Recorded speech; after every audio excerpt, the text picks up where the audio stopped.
ने इशारों से ये बात बताई थी कि उसके साथ मारपीट हुई है, उसका गला दबाया गया, उसके सर में मारा गया। तो मैंने ये कहा था तब भी कि ये वीडियो उसके पक्ष में जा सकते हैं, उसके अंतिम बयान के रूप में दर्ज हो सकते हैं। कुछ लोग ये कह रहे हैं कि अबॉर्शन हुआ था, उसमें इन्फेक्शन हो गया था, उस वजह से ऐसा हुआ है। 100 गुनहगार भले ही छूट जाएं, लेकिन किसी एक निर्दोष व्यक्ति को सजा नहीं होनी चाहिए। पोस्टमार्टम की रिपोर्ट की बहुत जरूरत है, नहीं तो मृतक के अंतिम बयान ही सत्य बयान माने जाते हैं। नमस्कार सभी मित्रों को, स्वागत करता हूँ आप सबका अपने एक और नए ब्लॉग में। मैं हूँ अमित और आप देख रहे हैं मेरा YouTube channel Amit Sangeeta blog.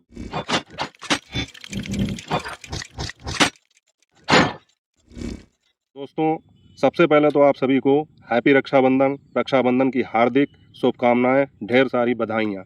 और साथियों, उम्मीद करता हूँ आप लोगों ने ये त्यौहार बहुत ही हर्षोल्लास के साथ बहुत ही अच्छे तरीके से मनाया होगा। सभी बहनों ने अपने भाइयों की लंबी उम्र के लिए जहाँ प्रार्थना की होगी, वहीं भाइयों ने अपनी बहनों को रक्षा करने का वचन दिया होगा। तो इसीलिए हम लोग ये त्यौहार मनाते हैं।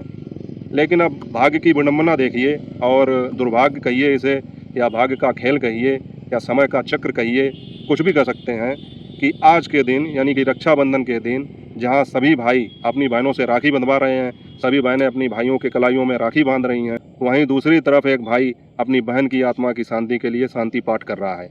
कितना विचित्र संयोग होता है, किस्मत का खेल देखिए, और सोचने में बहुत ही अजीब लगता है। कुछ बातें ऐसी हैं जो मेरे मन में आती हैं, तो उनको मैं आप लोगों के साथ साझा करता हूं। तो आज सुबह से मैं यही सोच रहा हूं कि जहां हर तरफ आज देश में रक्षाबंधन का त्यौहार मनाया जा रहा है, सारे भाई बहन मिलकर देश में प्रेम से ये त्यौहार मना रहे हैं, वहीं पर दूसरी तरफ अरियारी में रश्मि के घर पर, जो रश्मि अब हमारे बीच में नहीं रही, उनके भाई उनकी आत्मा की शांति के लिए शांति पाठ कर रहे हैं। संयोग देखिए, विचित्र, मतलब भाग्य का खेल देखिए कि ये सब आज के ही दिन होना था।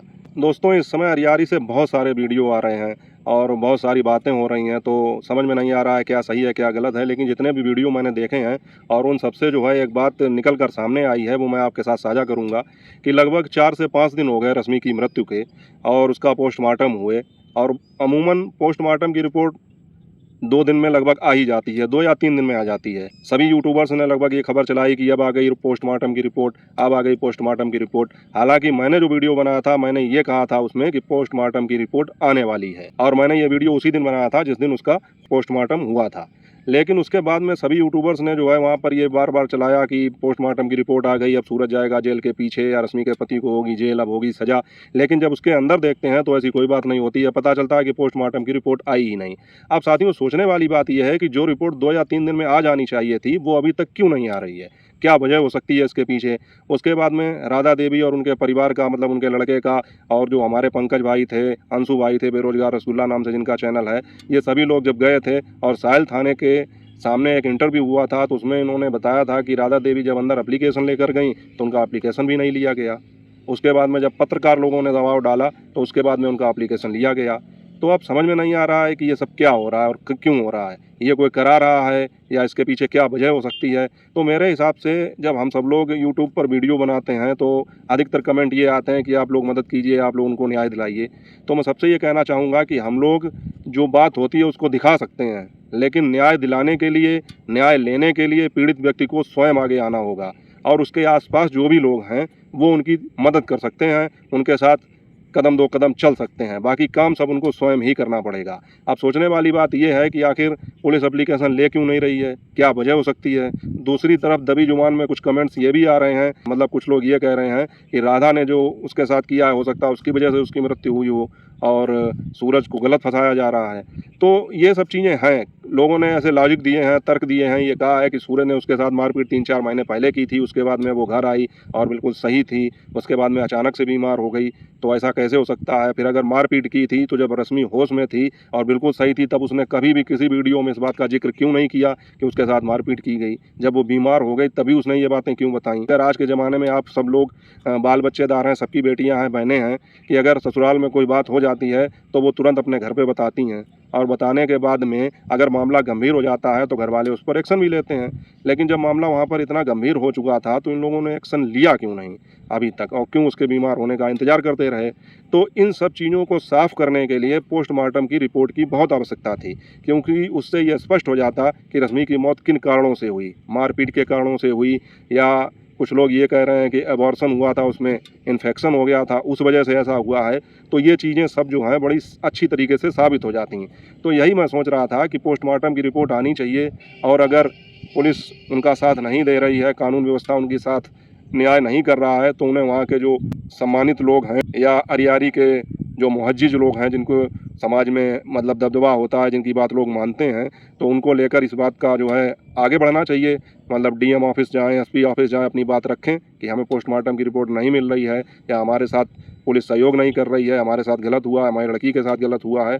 तो ये सब चीज़ें हैं, तो ऐसा कुछ करना पड़ेगा, वरना ये वीडियो बनाने से, मान लो मैं भी एक वीडियो बना दूँ और भी लोग, पंकज भाई हमारे वीडियो बना दें, हमारे अंशु भाई वीडियो बना दें, तो ये वीडियो बनाने से तो न्याय नहीं मिलने वाला है। न्याय मिलेगा तभी कि जब उस पर कुछ ठोस कार्रवाई होगी, और वीडियो बनाकर और कमेंट करके इस तरह तो न्याय नहीं मिलेगा। हाँ, ये बात अलग की है कि वहाँ पर जो भी हो रहा है उसकी जानकारी आम जनता में पहुँच जाएगी, और वही काम होता है यूट्यूबर्स का या मीडिया बंधु का या और भी जो पत्रकार वगैरह हैं, ये सब क्या करते हैं, यही है कि अगर जो भी कोई घटना हुई है तो उसके विषय में जानकारी समाज में पहुंच जाती है, बाकी कानून अपने हिसाब से काम करेगा। तो इन्हें सब लोगों को मिलकर आगे आना पड़ेगा। अगर उसके साथ कुछ गलत हुआ है या सूरज के साथ कुछ गलत हो रहा है, तो मतलब मेरे कहने का ये है कि अन्याय किसी के साथ नहीं होना चाहिए। और साथियों, मैंने पहले भी अपने वीडियो में एक बात बताई थी कि जब रश्मि बीमार थी और बहुत ज़्यादा तड़प रही थी हॉस्पिटल में, तो उसने अपने मुंह से ये बात बताई थी या अपने इशारों से ये बात बताई थी कि उसके साथ मारपीट हुई है, उसका गला दबाया गया, उसके सर में मारा गया। तो मैंने ये कहा था तब भी कि ये वीडियो उसके पक्ष में जा सकते हैं, उसके अंतिम बयान के रूप में दर्ज हो सकते हैं। लेकिन जहाँ दूसरी तरफ लोग ये भी आशंका जाहिर कर रहे हैं या कह रहे हैं कि इसमें सूरज को गलत फंसाया जा रहा है, तो इन सब चीज़ों के लिए ये मानना ज़रूरी है। मेरा ये कहना है कि पोस्टमार्टम की रिपोर्ट की बहुत ज़रूरत है, नहीं तो मृतक के अंतिम बयान ही सत्य बयान माने जाते हैं। तो उस आधार पर भी कार्रवाई करनी चाहिए पुलिस को। लेकिन फिर नहीं समझ में आ रहा है कि जब इतना सब कुछ मौजूद है तो पुलिस कार्रवाई क्यों नहीं कर रही है। भाई, या तो पोस्टमार्टम की रिपोर्ट में ऐसा कुछ निकले जिससे ये पता चले कि हाँ, उसकी मृत्यु जो है इन्फेक्शन की वजह से हुई है, मारपीट की वजह से नहीं हुई है। लेकिन अगर ऐसा नहीं है तो फिर उसके ये जो अंतिम बयान हैं, इनको सत्य माना जाए, इस हिसाब से कार्रवाई होनी चाहिए। तो कुछ समझ में नहीं आ रहा है क्या चल रहा है। हालांकि आप लोग ये बात अच्छी तरीके से जानते हैं कि हमारे यहाँ लड़ाई किसी बात पर शुरू होती है, लेकिन अंदर जाके कानून व्यवस्था के हाथों में पहुँच वो केस दूसरा ही हो जाता है। फिर वहाँ पर कुछ लेन देन का खेल चलता है और उस हिसाब से फिर धाराएँ अदली बदली आती हैं, ये सब चीज़ें होती हैं। लेकिन फिर भी वहाँ के जो सम्मानित लोग हैं, उनको ये बात ध्यान रखनी चाहिए, उनको इन लोगों का साथ देना चाहिए कि इनके साथ कोई अन्याय ना हो, और मृत व्यक्ति जो है उसके भी बयान का ध्यान रखना चाहिए कि उसने क्या कहा था। वीडियोग्राफी थी, वीडियो बने हुए थे उसके, तो सब चीज़ों को ध्यान में रखा जाए। पोस्टमार्टम की रिपोर्ट जाहिर की जाए, सार्वजनिक की जाए, और उस आधार पर कार्रवाई होनी चाहिए। हमारे कानून व्यवस्था में एक बात हमेशा कही गई है कि 100 गुनहगार भले ही छूट जाएं, लेकिन किसी एक निर्दोष व्यक्ति को सज़ा नहीं होनी चाहिए। ये हमारे न्याय व्यवस्था में एक फैक्ट बात है, सत्य बात है। तो मेरे कहने का मतलब ये है कि पोस्टमार्टम रिपोर्ट आए और आने के बाद उसको जो है सार्वजनिक किया जाए। जिस तरह से लोगों ने वीडियो बना के वहाँ की हर चीज़ दिखाई है, हर चीज़ के बारे में बताया है, उस तरह से जनता को ये भी पता चलना चाहिए कि आखिर उस पोस्टमार्टम की रिपोर्ट में क्या है। हालांकि अभी तक जब मैं वीडियो ये शूट कर रहा हूँ तब तक तो मुझे नहीं लगता है कि पोस्टमार्टम के विषय में कोई बात हुई हो और कोई रिपोर्ट सामने आई हो। तो बस यही है कि सोचने में यही लग रहा था बड़ा अजीब कि बताइए, आज रक्षाबंधन का त्यौहार है, जब सभी लोग आज रक्षाबंधन मना रहे हैं, सभी भाई सभी बहन खुशी से इस त्यौहार का आनंद उठा रहे हैं, तब एक तरफ वहाँ पर एक भाई अपनी बहन की आत्मा की शांति के लिए शांति पाठ कर रहा है। तो थोड़ा अजीब लगता है, लेकिन क्या कर सकते हैं। यहीं पर तो जो है फिर विश्वास करना पड़ता है कि दुनिया में ईश्वर जैसी कोई चीज़ है जिसके आगे आदमी कुछ भी कर ले, उसकी मर्जी के बिना पत्ता भी नहीं हिल सकता है। तो सब कुल मिला के यही है कि पोस्टमार्टम की रिपोर्ट जल्दी आए, उसको सार्वजनिक किया जाए, और जो भी दोषी हो उनके खिलाफ कार्रवाई की जाए। बाकी आप लोगों का क्या कहना है, क्या सोचते हैं आप लोग, कमेंट बॉक्स में लिख डालिए। वीडियो अच्छा लगा वीडियो को लाइक कर देना, चैनल पर नए हो चैनल को सब्सक्राइब कर देना। मिलते हैं आपसे अगले ब्लॉग में किसी अच्छे विषय के साथ, और आप सभी को एक बार फिर से रक्षाबंधन की हार्दिक शुभकामनाएं। जय हिंद, वंदे मातरम।